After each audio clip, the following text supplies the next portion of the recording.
अंमळनेर विधानसभा मतदारसंघाचे लोकप्रिय उमेदवार आणि कर्तृत्ववान, नेतृत्ववान आणि दातृत्व त्यांच्याकडे आहे असे आपल्या समवेत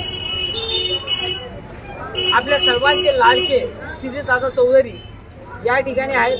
आपण श्रीदादांकडून या संदर्भात माहिती घेऊया। दादा, काय सांगाल, नेमकी आज निवडणूक आहे आणि आज या ठिकाणी यात्रा उत्सव आहे। आपण यात्रा उत्सवाच्या निमित्तानं सगळ्यांना शुभेच्छा देणारच आहोत। नेमकी काय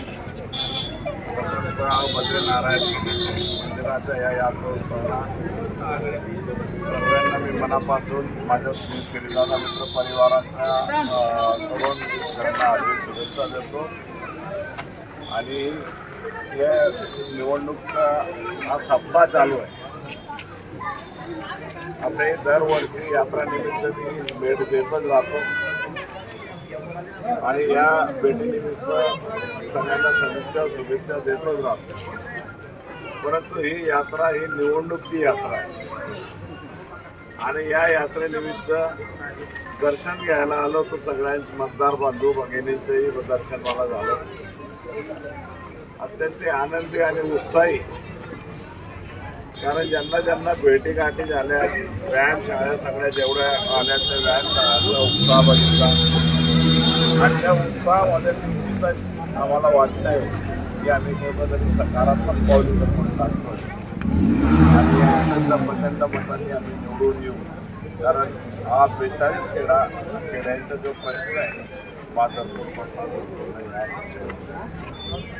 तर या पट्ट्याकडे कुणीही लक्ष दिलं गेलं नाही आणि हा पट्टा म्हटला तर माझं हे मामाचं गाव, माझं सासरवाडच आहे, तिजोरीची चावीच त्यांच्या हातात आहे। त्यामुळे हा उत्साह उजवले होईल अशी अपेक्षा। दादासाहेब, आज या ठिकाणी आपण जरी नाती होती असते परंतु विद्यमान आमदारांनी काहीच कामं केली नाहीत असं लोकांचं जे हे झालेलं आहे। आपण याच्याबद्दल आणि आपल्या विकास कामाच्या संदर्भात आपण काय बोलणार? विद्यमान आमदार मंत्री असताना या कुठल्याही परिस्थिती या परिसराचा काम केला नाही, विमाचा पैसा दिला नाही, जाहीर केला नाही, या परिस्थितीचा पैसा दिला नाही, विकास कामामध्ये कुठलंही काम त्यांनी दिलं नाही। तर या हिशोबाने हे पूर्ण 43 खेडे म्हणजे पानवळा पट्ट्यातले हे पूर्ण बाजारपूर हे पूर्ण शेतकरी नाराज आहेत, तरुण नाराज आहेत, बेरोजगार नाराज आहेत, महिला नाराज आहेत। एवढा आक्रोश लोकांच्या या मंत्र्यांविरुद्ध आहे।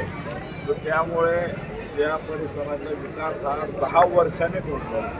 कारण मी आमदार असताना या परिसरात भरपूर निधी दिला, गावोगावी खेडोपाडी छोट्या छोट्या गावामध्ये मी निधी दिला आणि या लोकांची अपेक्षा आहे माझ्याचकडे की जे काय करतील ते सुरेश चौधरीच करतील आणि या हिशोबाने यांची अपेक्षा ही दुर्बिणच झालेली। मी तर यांना सांगतो की 5 वर्षाचा जो बॅकलॉग राहिला तुमच्या कामाचा तो 10 वर्षापर्यंत कसं खेचून आणायचा आणि देणारा मी मजबूत आहे। कुठल्याही प्रकारच्या या परिसराच्या सर्वांगीण विकासासाठी एक मॉडेल मतदारसंघ बनवायचे माझे स्वप्न आहे आणि त्या या 42 गावापासूनच सुरुवात टाईमच्या वतीनं मी अगोदरच सांगितलं होतं की दादा कर्तृत्ववान, नेतृत्ववान आणि दातृत्व ज्यांच्याकडे आहे आणि खरोखर दादांनी या ठिकाणी या मतदारसंघामध्ये अत्यंत प्रामाणिकपणे या ठिकाणी लोकसेवेचा वसा घेतलेले श्रीदादा आपल्या समवेत आहेत। मी श्रीदादांना एकच प्रश्न विचारणार की दादा, आपण या ठिकाणी या अंमळनेर विधानसभा मतदारसंघामध्ये आपण आपलं विकासाचं पुढचं पाऊल काय असणार आहे हे मी त्यांच्याकडनं जाणून घेतो। अंमळनेर पारोळा मतदारसंघामध्ये एक सगळ्यात महत्त्वाची भूमिका अशी आहे, कारण माझं स्लोगनच आहे शेतीला पाणी, हाताला काम आणि विद्यार्थ्यांना शिक्षण। प्रत्येक शेतकऱ्याच्या शेतापर्यंत पाणी जायला पाहिजे आणि प्रत्येक बेरोजगारांना रोजगार मिळाला पाहिजे। जे उद्योगनगरी अंमळनेर होते ते उद्योगनगरी पुन्हा आपल्याला सुरू करायची आणि शिक्षणामध्ये आमचा जो विद्यार्थी आहे हा विद्यार्थी ग्रॅज्युएशन नंतर पोस्ट ग्रॅज्युएशनला आउट ऑफ मतदारसंघ जातो. कोणी धुळ्याला जातो, कोणी जळगावला जातो, कोणी सिरपूरला जातो, मुंबईला जातो. परंतु एक शिक्षण हब आपल्याला तयार करून घ्यायचं आहे की जेणेकरून हा विद्यार्थी इथंच शिकेल आणि इथंच नोकरी करेल. प्रत्येक आईवडिलांची इच्छा असते की माझा मुलगा हा माझ्या डोळ्यासमोरच असायला पाहिजे आणि ते स्वप्न घेऊन मी या परिसराच्या येतात आणि या परिसराचा सर्वांगीण विकास कसा होईल या दृष्टिकोनातून महिला सक्षमीकरण पाहिजे, महिलाच्या त्यांना संरक्षण पाहिजे.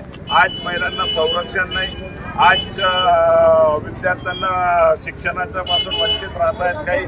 काही विद्यार्थी जे आहेत ते नोकरीसाठी इकडे तिकडे फिरत आहेत आणि काही गरीब विद्यार्थी आहेत की जे आर्थिक पासून वंचित म्हणजे पैशांपासून कमी असल्यामुळे तर शिक्षणाची आवड असताना शिक्षण करत नाही. तर अशा विद्यार्थ्यांना दत्तक योजना आम्ही सुरू करणार आहोत की त्यांच्या शिक्षणासाठी आम्ही त्या मतदारसंघांना हिरा उद्योग समूहाकडनं दत्तक घेऊ.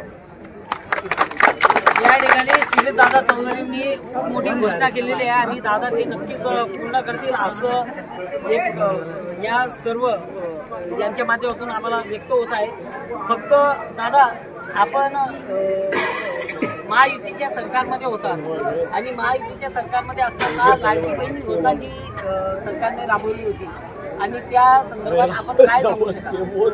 लाडकी बहीण योजना जी राबवली होती प्रत्येक बहिणीला ते 1500 रुपये देण्याचं महायुती सरकारचं होतं आणि मी प्रत्येक गावागावामध्ये माझ्या भगिनींना सांगतो की तुमचं जसं संरक्षण करायचं काम माझं कर्तव्य आहे तसं लाडकी बहीण योजनेच्या 1500च्या जागेवर 2500 रुपये आपल्याला करावं लागेल की जेणेकरून या महिलेकडे महागाई एवढी 1500 रुपये कुठं परवडत आहेत महिन्याला. तर 2500 रुपये कशा पद्धतीने करता येईल त्या पद्धतीचा प्रयत्न आम्ही करतो.